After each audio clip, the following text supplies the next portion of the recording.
कर्जे की दलदल में फंस गए हैं। किसी तरह भी कर्जा आपके ऊपर हो, गाड़ी का लोन है, एजुकेशन लोन है, हाउसिंग लोन है, किसान क्रेडिट कार्ड का लोन है, पर्सनल लोन है, किसी साहूकार से लिया, किसी रिश्तेदार से लिया, बैंक का लोन है, ओडी लिमिट है आपका, आपका किसी एनबीएफसी का पैसा है, किसी तरह का भी लोन है, और अगर आप उससे बाहर निकलना चाहते हैं तो मैं आज आपको तरीका बता रहा हूं कैसे आप कर्जे की दलदल से पूरी तरह बाहर निकल सकते हैं।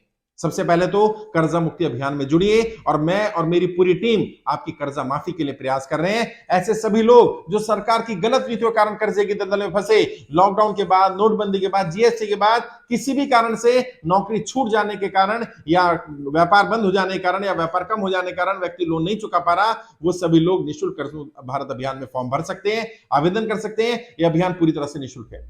दूसरा काम क्या करिए, फॉर्म भरने के बाद सबसे पहले कर्जे से बाहर निकलने के 20 तरीके की ट्रेनिंग अटेंड करिए। ट्रेनिंग आपको YouTube पर मिल जाएगी, आप गूगल पे सर्च करिए कर्ज मुक्त भारत अभियान, या सर्च करिए कर्जे से बाहर निकलने के 20 तरीके। वो ट्रेनिंग के 2 पार्ट हैं, वो ट्रेनिंग अटेंड करिए। उसमें 20 से ज्यादा तरीके बताए गए हैं, कोई ना कोई तरीका आपके काम जरूर आएगा, आप कर्जे की दलदल से बाहर निकल पाएंगे। तीसरा, कर्जा उतारने के लिए कर्जा मत लीजिए। बहुत सारे लोग कर्जे की दलदल में इसलिए फंसते जा रहे हैं क्योंकि वो एक कर्जा चुकाने के लिए दूसरा कर्जा ले रहे हैं, और एक करके दो, एक से के बाद दूसरा, दूसरे बाद तीसरा करते करते आज इतना ज्यादा कर्जा हो गया, मूल 5 लाख 10 लाख था और आज अमाउंट जो हो गया वो 50 लाख हो गया है। अब वो कर्जे की दलदल से बाहर नहीं निकल पा रहे हैं। इसी को कर्जे की दलदल कहा जाता है।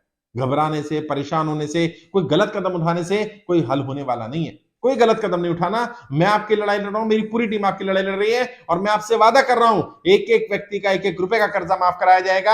आपको पूरी तरह कर्जे की दलदल से बाहर करेंगे, लेकिन हिम्मत नहीं हारनी है।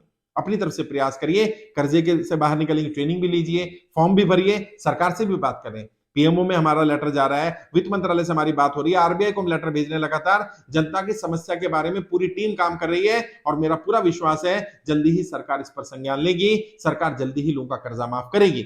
जब तक सरकार कर्जा माफ नहीं कर रही है, आप अपनी तरफ से प्रयास करते रहिए। मुझसे कोई मदद चाहिए तो बताइए। जिस राज्य भी आप रहते हैं, मैं आपके राज्य में आऊंगा, वहां मिल सकते हैं। दिल्ली में आप उससे आकर के मिल सकते हैं। मैंने अपना पर्सनल नंबर दिया था, उस नंबर पर आप व्हाट्सएप करिए, मुझे सर से अपॉइंटमेंट चाहिए। दिल्ली में या दिल्ली के बाहर जब भी मैं आऊंगा, वहां आपसे मुलाकात कर सकते हैं। आप जब दिल्ली आने वाले हो, वहां मिल सकते हैं मुझसे। मेरा नंबर है 9891299628, 9891299628। इस पर आप अपनी जानकारी व्हाट्सएप करिए और बोलिए कि मुझे सर से अपॉइंटमेंट चाहिए। अपॉइंटमेंट मिल जाएगा। दिल्ली में आकर मिल लीजिएगा, या बाकी राज्य में जब मैं आऊंगा वहां मुलाकात कर सकते हैं। कोई गलत कदम नहीं उठाना है। मैं बार बार कह रहा हूं, यदि आप कर्जे की दलदल में फंसे, इसमें आपकी गलती नहीं है। इसके लिए सरकार की गलत नीतियां जिम्मेदार है, और सरकार की गलती की सजा आपको नहीं मिलेगी, आपको नहीं मिलनी चाहिए।